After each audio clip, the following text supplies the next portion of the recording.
신발장부터 한번 볼까요? 여기는 시흥 장현동에 있는 더 포레마제라고 25평형 마이너스 옵션 아파트입니다. 옵션이라고 말을 쓰긴 하는데 샤시만 돼 있는 상태로 들어와서 인테리어 공사를 하는 그런 아파트 현장입니다. 저희가 여기 세대를 한 5, 6개 맡았는데 그 중에 첫 번째로 완공된 집인데 다른 세대에 비해서 좀 변한 게 좀 그래도 가장 많을 것 같다고 생각이 들어서 첫 번째 집을 일단 촬영을 하기로 결정을 지었습니다. 신발장으로 들어왔을 때 마이너스 옵션을 하지 않고 기존 세대 들어오게 되면 이런 신발장 구성으로는 안 들어와요. 기본적으로 이제 문이 일자로 다 떨어지는 그런 걸 옵션으로 변경할 수는 없거든요. 나중에 들어와서 따로 바꿔야 되는데 마이너스 옵션의 장점은 그런 거 하나하나를 자기 입맛에 좀 맞춰갈 수 있다는 게 좀 장점이긴 하죠. 여기는 일단 중앙에 매립형 선반이 들어간 신발장으로 저희가 만들었고요. 그 다음에 요 매립 선반에는 간접 조명을 넣어도 되고 빼도 됩니다. 근데 여기는 그냥 깔끔하게 안 넣는 걸로 결정을 지으셨고,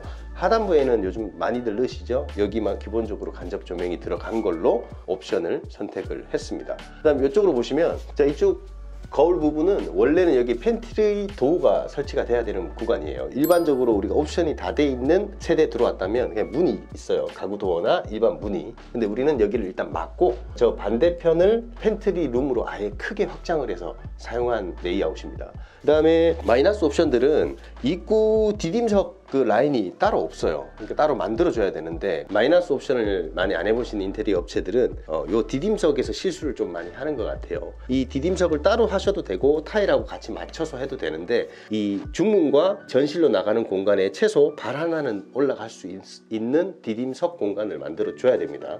요거 만들지 않으면 문 나오자마자 조금 발이 헛디딜 경우들이 많이 생기죠. 기본입니다, 기본. 그렇기 때문에 이건 꼭 소비자가 말을 안 하더라도 짚어줘야 된다. 아마 기본적으로 거의 다 돼 있을 거예요.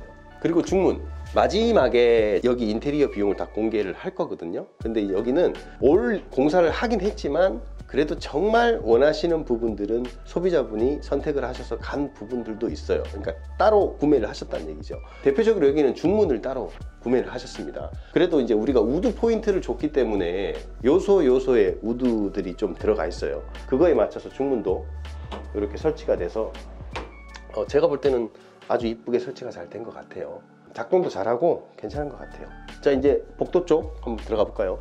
이제 확장형으로 당연히 돼 있죠. 베란다가 없는 확장형 25평형 아파트. 여기도 레이아웃을 이제 소비자분과 우리 팀장님이 계속 의논을 하면서 소비자분 생활 패턴에 맞춰서 뽑아놓은 레이아웃입니다. 식탁이 따로 없어요. 이거는 같이 붙어있는 아일랜드형 식탁으로 저희가 제작을 해드렸고, 공간을 아일랜드형은 이 상판과 밑에 하부장에 공간을 한 200 정도 주고 많이 설치를 하는데, 저희는 안쪽으로 더 밀었습니다. 아예 식탁으로 사용하시라고. 그래서 의자를 넣으면 아예 그냥 쏙 들어갈 수 있게끔 그렇게 제작을 했어요. 자, 여기도 마찬가지로 상부장은 화이트로 가고 밑에 하부장은 우드톤을 맞춰서 우드 앤 화이트로 그냥 느낌을 표현했습니다. 근데 분위기 굉장히 좋죠. 요즘은 원톤으로 다 맞추는 게 유행이긴 한데 이렇게 하부 쪽에 우드를 맞추니까 굉장히 잘 어울리는 것 같아요, 우드톤이. 여기 보시면 지금 없는 게 하나 있죠. 뭐가 없을까요?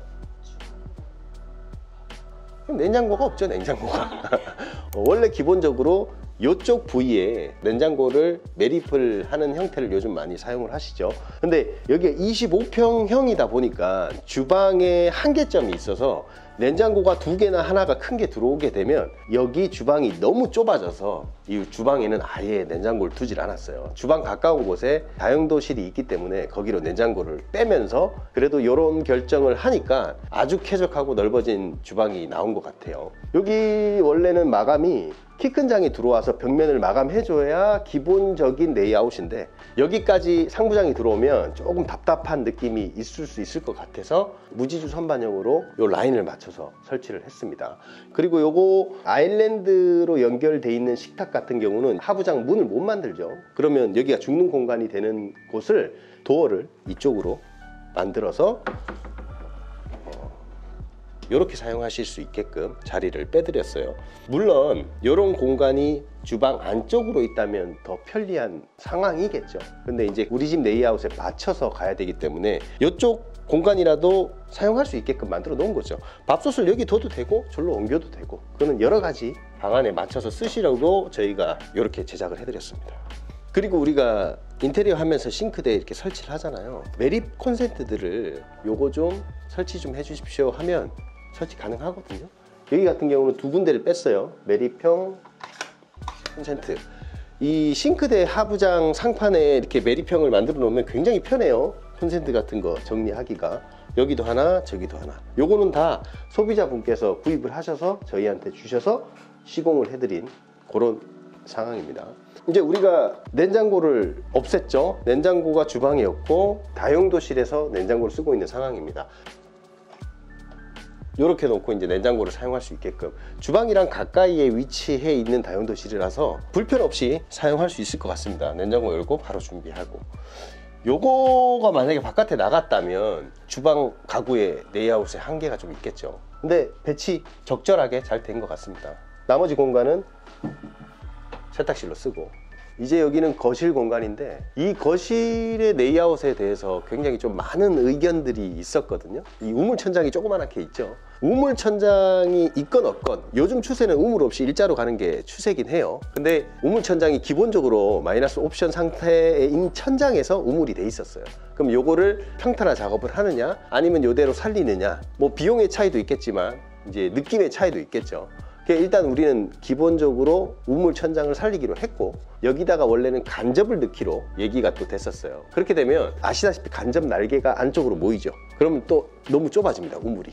그런 다음에 우리 소비자님이 애초부터 이 실링팬을 두시려고 했기 때문에 이 실링팬의 공간이 너무 좁아지게 돼서 간접을 넣는 작업을 안 하고 여기 놓여져 있는 상태에서 우물을 마감하고 메인 등 없이 이렇게 매립등으로 다운라이트로 조명 작업을 하고 실링팬으로 마무리한 거실 모습입니다. 그리고 이제 에어컨은 저희가 시공할 때 같이 시공을 해서 전부 다 천장 매립형으로 시공을 했어요.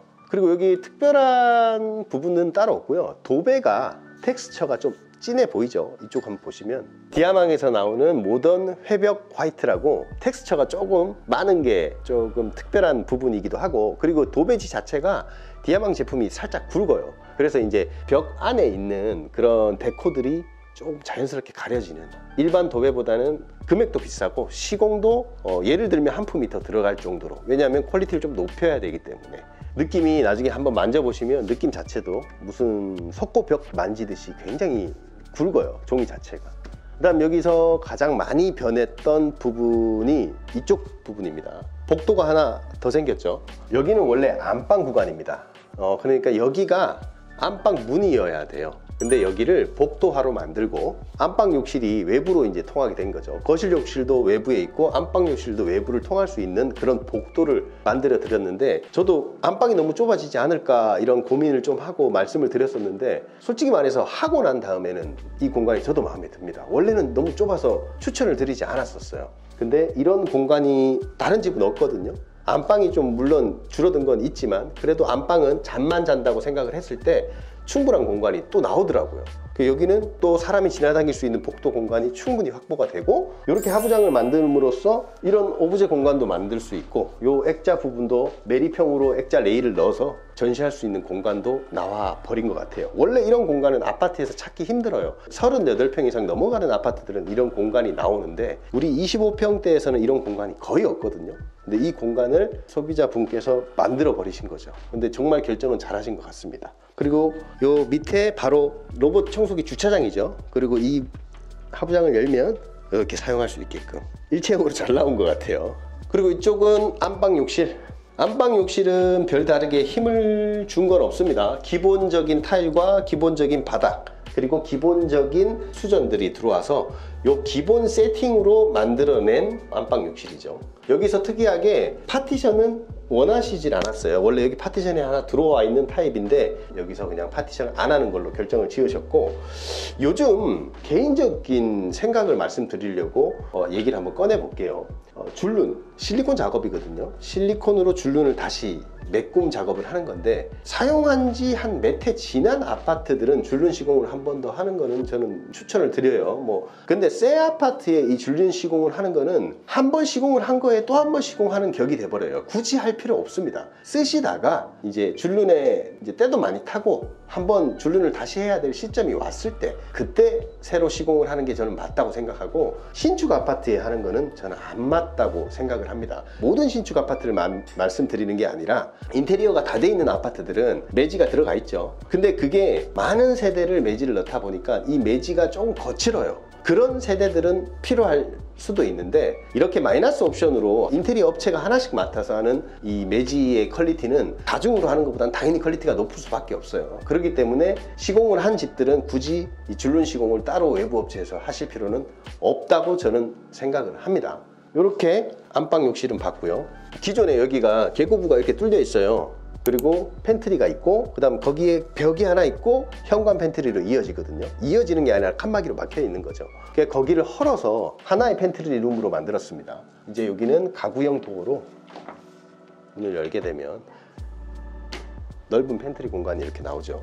너무 넓어서 채울 게 아직 한참 많아요. 집에 온갖 짐들을 다 넣어도 될 만큼 넓어요.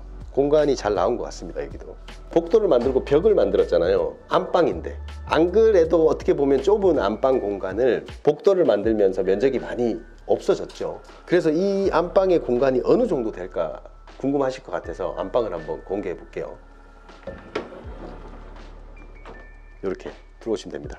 여기는 딱 주무실 공간이 나온 거죠. 근데 저도 놀랐어요. 생각만큼 좁지가 않아서 킹 사이즈가 들어오고, 그리고 조그만한 화장대, 안마 의자까지 충분한 공간이 나와서 저도 참 다행이기도 하고, 그리고 생각보다 넓어서 좋아 보이기도 합니다. 지금 여기는 우리가 안방에 도어, 일반 도어를 만들면 이 개폐할 때 문이 조금 걸릴 수 있어서 슬라이딩 도어로 저희가 제작을 해드렸고요.